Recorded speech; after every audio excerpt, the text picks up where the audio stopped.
Hello everyone, my name is Bobby Erickson. I am part of human biology, also called Biology 5.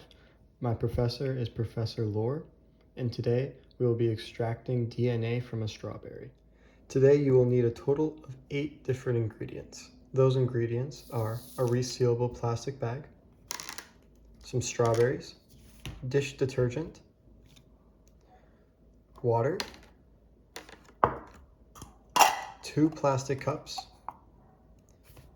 some salt, and some coffee filters. And if you want, you can throw in some toothpicks for later to see the DNA better. First thing you're going to want to do is take your strawberries and remove 3 of them from the container.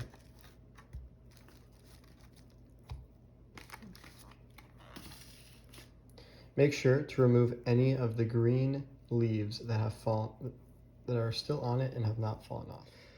Now that the strawberry leaves have been removed from the top of them, you want to take your resealable plastic bag and put the strawberries in the bag.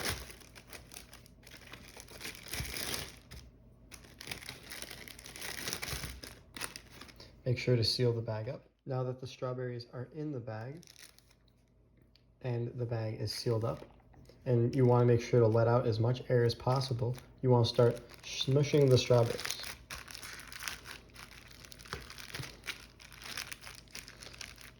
The reason you do this is because plant cells, like the strawberry, have cell walls, and cell walls need to be broken so that we can access the DNA that is within the nucleus of that cell.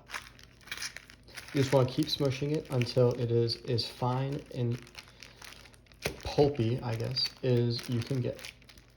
Once you've gotten the strawberries as mixed up as you would like, and there's not many large chunks left in it, you're just going to want to take this and set it off to the side.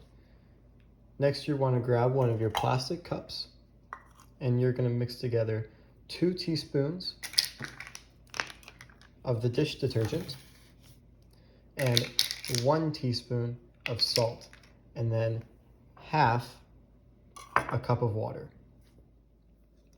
Now that we have our liquid or solution made of 2 teaspoons of detergent, 1 teaspoon of salt, and half a cup of water, what you want to do is you want to bring back in the strawberries. I have them in the cup just because I'm doing this on my own so I can get access to it. You want to take 2 teaspoons of the solution and pour it in with the strawberries.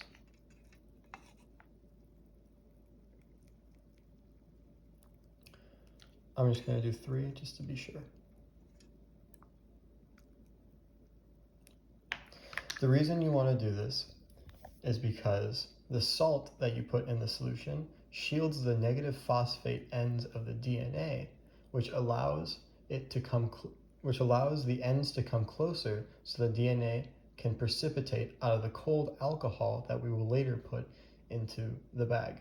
The detergent causes the cell membrane to break down even more because plant cells have a cell wall and a cell membrane, by dissolving the lipids and proteins of the cell and disrupting the bonds that hold the cell membrane together. And when we break those down, we're able to access the DNA easier. So what you want to do is you're going to want to reseal this bag up again and mix it around. Make sure not to get a lot of bubbles in the bag. Next, once you have mixed together the detergent, salt, water mixture with the strawberries, you're going to want to grab a coffee filter and another plastic cup. What you are going to do is you're going to dump some of this strawberry mixture into the coffee filter and let it filter the liquid, which is going to contain the DNA in it, into this plastic cup. It may take a while, and I only have one hand available right now, so I'm going to do this off camera. Once it is done, ideally it should look something like this, and you just need to wait and let the strawberry juice, which is going to be containing the cytoplasm and DNA, filter through, and then we will move on to the next step.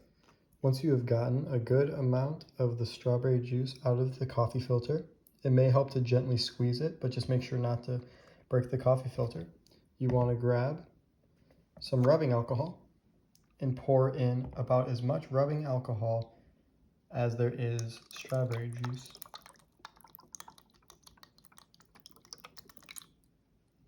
Into the glass. As you can see, there is some white stringy substances floating in it that float up, and that is DNA. Congratulations, you have successfully extracted DNA from a strawberry.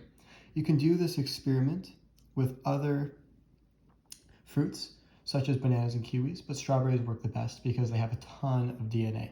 They have about 9 copies of DNA in each gene. Humans only have about 2 copies of each.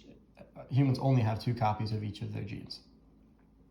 DNA is the backbone of life. It is made up of repeating sugars and phosphates to create the backbone. The middle is made up of 4 nitrogenous bases. The combination of these 2 parts create its shape, the double helix.